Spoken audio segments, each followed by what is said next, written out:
We have found CK to be value for money, reliable, and their after-sales services and maintenance is excellent.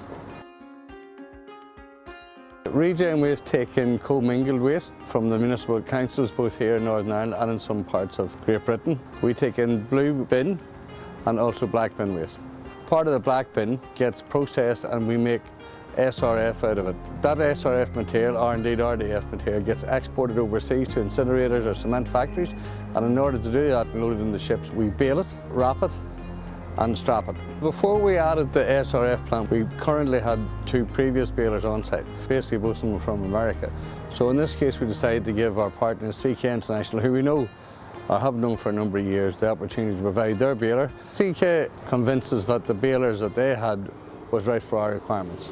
That has proven to be the case, and in fact, since we purchased the baler, a number of the parameters from our off-takers have changed, and CK International have been great with their after-sales services in changing and adapting their machine to suit our off-takers' requirements. To change densities, to ensure a constant and consistent lengths. CK delivered the baler on time, as per our schedule, which was of paramount importance to us because we actually had a boat booked before we had the plant installed. We had no issues with the commission of it. CK are local to us, so they've been very amenable and quick to react when we have had issues.